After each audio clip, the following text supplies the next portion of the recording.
Y en esta búsqueda busqué medicina espiritual, DMT, que DMT es una proteína, una sustancia que tenemos en nuestra glándula pineal. ¿Seguramente has oído hablar? Sí. Yo hice el bufo alvarius. Okay. ¿Cómo se llama? Bueno, sapito le dicen, ¿no? Sí, sí, el sapo. El famoso sapo, lo hice una vez.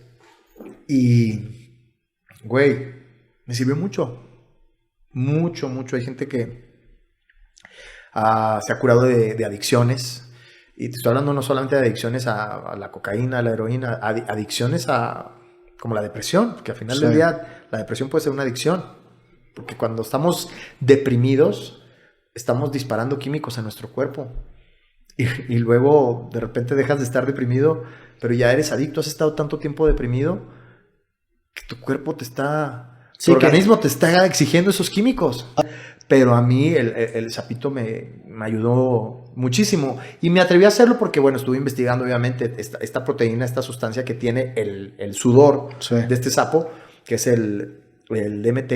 Es una sustancia que tenemos nosotros mismos entre nuestro organismo. Entonces, al inhalarla, activa tu propio DMT. O sea, no estás ingiriendo nada químico, vaya, simplemente activas esta explosión de la glándula pineal que supuestamente se activa o se segrega cuando nacemos y cuando morimos. Sí. Entonces, estaba en un lugar muy oscuro, pues vamos a morirnos un rato, y realmente pude como salirme de mí mismo y ver esta película, decir, hey, estás encerrado en este cajón.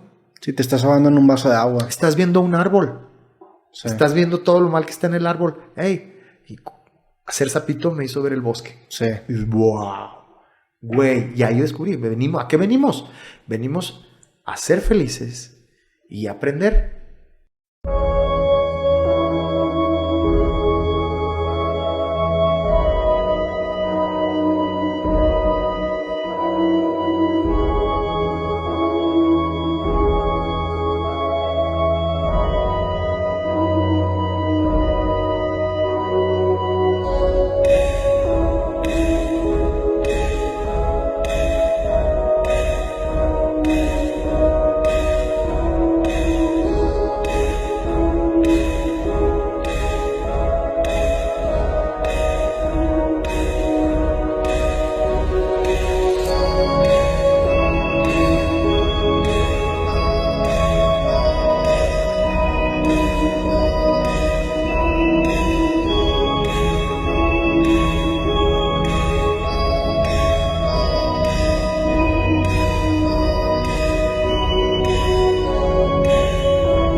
Un asedio muy grande por la prensa en un momento de mi vida. Empecé a tener ataques de ansiedad muy duros, de 16 horas sin parar. El único momento donde yo no tenía ataques de ansiedad era cuando subía a cantar, y era porque mi respiración era buena, por tratar de cantar bien. Entonces ahí se bajaba toda la ansiedad. Ese tocar fondo me hizo darme cuenta que estaba fijando mi atención y poniendo mucha energía en las cosas que no me iban a hacer feliz. Comencé a hacer meditación, hice lo que es un rito muy importante que se llama ayahuasca. Cuando yo hago meditación y logro conectar, llego como al 5%.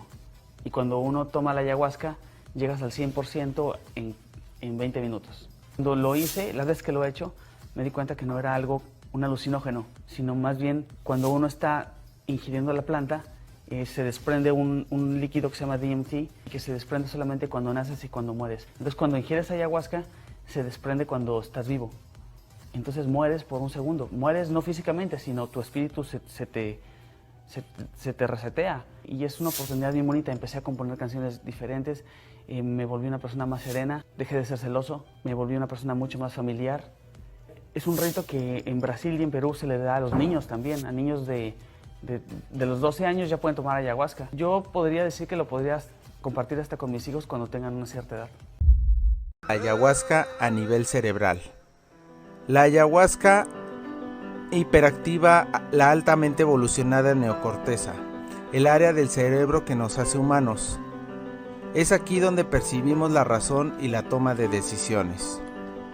La ayahuasca también activa las regiones como la amígdala, que actúan como un almacén de los recuerdos emocionales tempranos, específicamente los más dramáticos o significativos, como la pérdida de un familiar. Finalmente, la ayahuasca activa la ínsula, la cual se cree que crea un puente entre nuestros impulsos emocionales y nuestras capacidades de la toma de decisiones. Los estados emocionales son generados por la ínsula. De acuerdo con varios neurólogos, nuestros procesos de toma de decisiones tienen un poderoso componente emocional. Cuando cualquier estímulo entra al cerebro, el cerebro trata de comprenderlo basando en experiencias previas. A edad temprana, estos eventos poderosos o dramáticos crean una impresión en el cerebro o un patrón. Este patrón es como un atajo, activando cada vez que enfrentamos una situación similar. Por ejemplo, si una vez fuimos atacados por un animal, nuestro cerebro puede albergar un conjunto de estos caminos que asocian a ese animal con todos los animales, haciéndonos temerles en general. Incluso podríamos reaccionar adversamente a un animal distante. Eventos repetidos causan que estos patrones neuronales refuercen sus conexiones atándolas con proteínas y edificándolas como tejido de una cicatriz. Si es así como estos traumas están arraigados en nuestros cerebros, ¿cómo afecta la ayahuasca esos patrones cerebrales? La ayahuasca hiperactiva toda la región cerebral, donde almacenamos y procesamos la memoria emocional, con frecuencia descubriendo recuerdos largamente olvidados. La hiperactivación permite a la parte consciente del nuevo cerebro anular temporalmente patrones y tendencias previas, permitiendo que nuevas conexiones sean hechas. Por ejemplo, los animales pueden ya no ser temidos a medida que estas nuevas conexiones son creadas y las memorias reevaluadas. En estudios de campo, los usuarios de ayahuasca típicamente describen haber surgido con nuevas perspectivas sobre experiencias pasadas y patrones de comportamiento profundamente arraigados. La medicina, la ayahuasca, la hierba abuela. Varios amigos muy cercanos me decían, yo lo hice y me cambió la vida y te lo recomiendo. Y buscaba, en muchas notas decía que equivalía a 2 años de terapias. Entonces yo decía, si con las terapias que había tomado me cambió la vida, imagínate en una noche esto, ¿no? En un día lo quiero hacer. Me dio ese salto, ¿no? Ese siguiente salto de vida. Yo les voy a decir cuál fue mi experiencia, ¿verdad? No quiero decir con esto que la experiencia para todos va a ser igual. Y todo el tiempo no paré de llorar. Todo el tiempo estaba lágrimas. Y entonces yo quería entender, por ejemplo, quería sanar lo que hubiera que sanar con mi papá por el distanciamiento que tuve. Entonces yo le pedí a la abuela que me hiciera ver qué tenía que ver para poder sanar esa parte. Y me llevó un momento, cerré los ojos. Cada vez que yo quería ver algo, cerraba los ojos y me recostaba. Y me llevó un momento donde mi papá desfiló en un 20 de noviembre de cartero. Y mi mamá me llevó al desfile a verlo, lo vi pasar. Y después mi papá se salió de la fila cuando terminó y me subió en sus hombros. Y yo me sentí el rey del mundo en los hombros de mi papá. Y eso me regresó una sensación de amor a mi papá que no te la puedo describir. Se me hace un nudo en la garganta cada vez que lo siento. Y me empecé a acordar de muchas cosas con mi papá.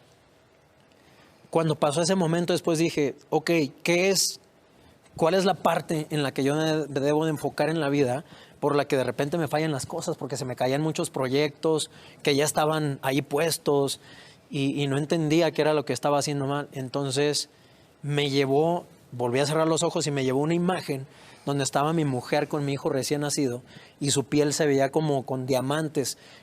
Se le veía la piel adiamantada. Entonces me demostró la vida que este era mi tesoro más grande y que yo estaba buscando todo para darle a ellos, pero no estaba tanto con ellos, no estaba valorando mi tesoro, estaba chambeando para ellos y rompiéndomela todos los días, pero tenía que valorarlo, ¿no? Esa fue mi propia respuesta. Entonces yo lloraba y lloraba todo el tiempo, pero al mismo tiempo tenía mucha alegría, darme cuenta de las cosas y de entender. Yo quería también ver si tenía que sanar algo con mi mamá, porque según yo no tenía ningún problema con mi mamá, ¿no? Y dije, muéstrame si tengo algo que sanar con mi mamá. Y me llevó un viaje donde estaba en el vientre de mi mamá y sentía un amor, sentí lo que, a pesar de que mi mamá tenía 17 años cuando estaba embarazada de mí, y mi papá 18, sentía el amor con el que me esperaban. No, o sea, me di cuenta que no fue un error. ¿Te sentiste todo el vientre de tu mamá? Estaba dentro del vientre, veía Wow. todo rosa y escuchaba su corazón y sentía un profundo amor. Y entonces yo siempre tuve la duda de si porque ellas eran unos niños y fue pues relativamente un accidente, realmente era deseado o no. Y me di cuenta que era muy deseado y que ellos fueron muy felices conmigo. Entonces me conectó con una parte muy importante. Entonces al salir de ahí salí queriendo abrazar a todo el mundo. Me acuerdo y me acuerdo y me conecta muy duro con ese momento otra vez. Entonces salí muy agradecido con mis papás y con la vida y con Dios sobre todo, porque estamos aquí. Simplemente por eso, porque cada día tengo la oportunidad de explorarme y de aprender algo nuevo. Decidí explorar todas esas posibilidades en mí, la capacidad de romper con mis miedos.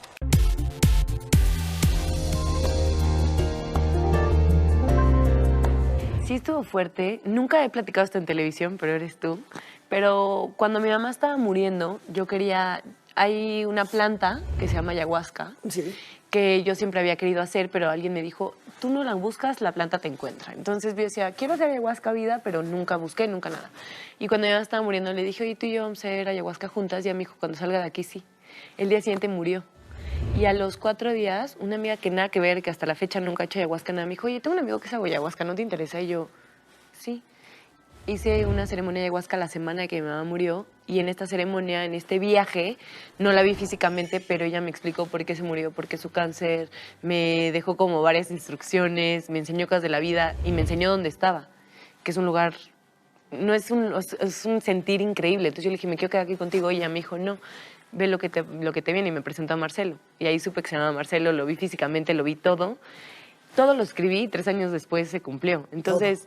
Todo. ¿Es muy todo. fuerte lo de la ayahuasca? Es muy fuerte, es muy poderoso, muy bonito, muy positivo. Ves muchísimas cosas, entiendes muchas cosas de ti. O sea, es que es un viaje como para entender tus demonios y trabajarlos. Entonces te ayuda a ser más fuerte, a entenderte, a perdonar, a sanar. Para mí fue una gran experiencia que además me ayudó muchísimo con el duelo de mi mamá.